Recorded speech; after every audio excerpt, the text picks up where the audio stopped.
Today, they dropped the first full Aquaman 2 trailer. We'd gotten a teaser previously. Yep. This is the final film out of the old DCEU. Aquaman also being the only one of the DCEU films to break $1 billion. Right? Yeah, you were telling me about this earlier. So we watched the trailer.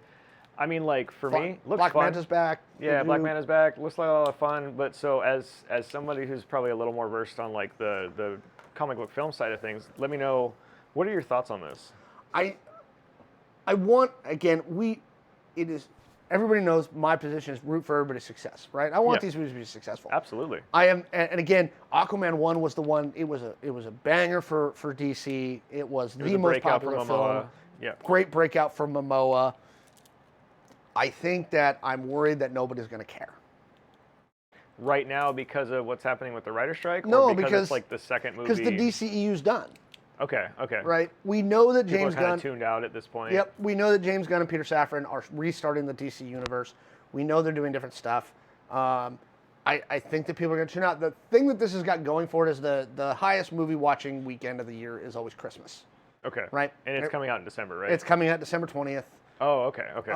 So right before that Christmas week where everybody's in town with their family, they need something to go watch. Hey, the new DC film, Aquaman. Oh, I've heard of Aquaman. Aquaman 2's out. Let's go watch it. Momoa's in it. He's great. Yep. I see it. Okay. So I don't think it's going to get to the level that Aquaman 1 did, which again, it was in the $1 billion club, which is nothing to shake a stick at.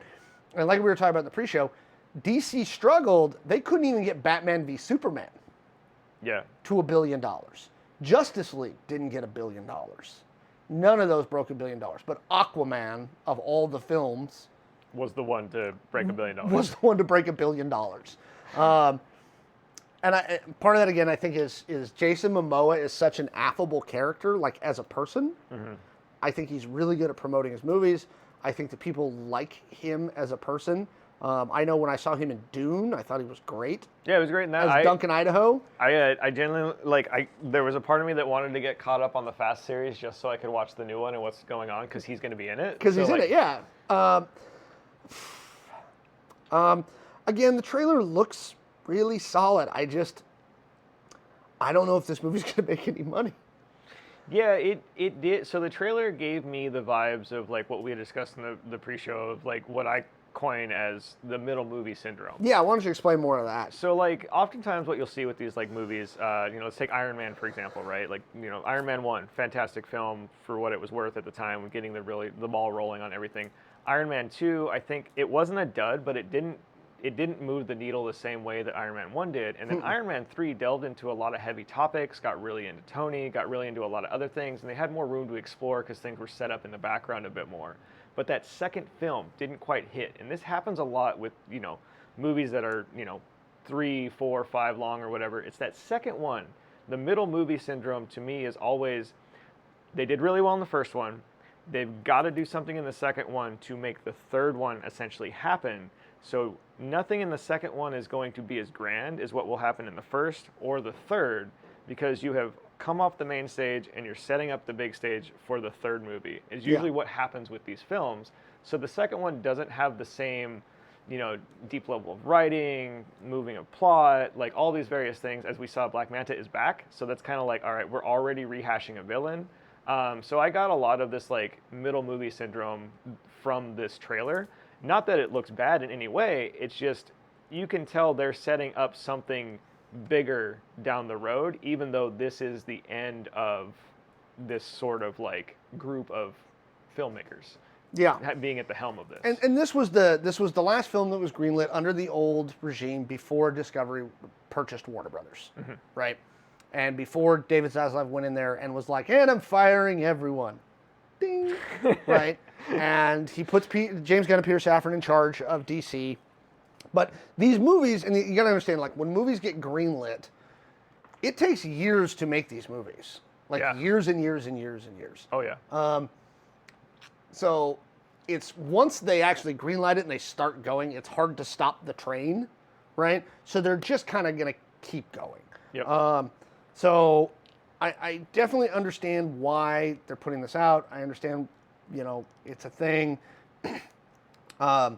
I think Momoa made a great Aquaman. I said, I don't think it's going to hit $1 billion. I think it'll probably make more money than Black Adam did or The Flash, which is sad to say. Yeah. Because those didn't make very much money. Black Adam was, it was rough because, like, I think a lot of people know by now is, like, you know, that was The Rock's play to really try to become a cornerstone of the DC universe. And, like, I don't think... And he was lobbying for that one for a long time. Yeah, oh yeah. I think it was because he was really genuinely trying to buy a piece of the DC universe and be a part of it. And I think that, like, I think it could have been a fantastic movie. He is a good actor. I think he has been in a lot of fantastic roles. I just don't think the movie got enough breathing room. Like, the runtime wasn't long enough. I have this weird theory that... It was overstuffed, too. Yeah, I have this weird theory. Yeah, exactly. You know, that's stuff that could have been spread out over a whole movie and actually had a little more continuity. But I have a weird theory about superhero movies that if they're, like, under 2 hours-ish, 2 hours and a half is, like, the perfect point for me for, like, especially a new superhero movie, that, like, they just don't have enough time to breathe and open up the character to where you can really get involved in the story before they shut it all down and move to the next movie. Yeah. Because, like, Shang-Chi was, like, one of my favorite films recently. That's a 2 hour and 20-minute movie, if I remember correctly. Oh, yeah. Oh, and no, it's the best one that Marvel's put out. One of the best ones Marvel's put out in the last 5 years. And, like, it brought the character in, developed them, we got to know them really well. There was a big thing. There was a huge, like, upset to the big thing. But there was also quiet moments. Exactly, and it gave the characters time to breathe. It gave you time to relate to them and kind of get to know what was happening, which Black Adam didn't have that. It was just like thing, movie's over. Yeah, I can see that. I will probably go see Aquaman when it comes out, just to see kind of the send-off for the DCEU. There's a very funny moment if you watch The Flash, the new Flash movie, which is on HBO now. There's a great post-credit scene with him and Ezra Miller. Oh, cool. With a drunk Aquaman. Like, where he's just hammered out of his mind and he falls into a puddle and he's like, this is my land. And he's like swimming in a thing. I'm also, the other thing that's curious to me about Aquaman 2, and mild spoilers for The Flash. So at the end of The Flash, with the screw-ups that Barry did, right? He's back in his universe, but Batman is a different person. Other stuff, minor stuff has been changed. And so one of the things that's happening is Aquaman's shit-can drunk, and they're walking down the street talking about, and Barry's trying to explain to Aquaman what has changed, because to Aquaman's mind, nothing's changed, because Barry's the only one who retains any memory of the previous Earth, right? Yeah. And I'm curious if there's going to be anything about that in Aquaman 2. Like, or are they going to make this a very much a bottle movie where he does not interact with the rest of the DC universe? Yeah, it makes you wonder. So, or are we going to get another Clooney as Batman cameo? I mean, maybe. Because that's what the world that Barry is left with at the end of The Flash is. Jason Momoa is still Aquaman, but Clooney's back to being Batman, and God knows what else has changed for them. So I'm really curious what they're going to do with all that.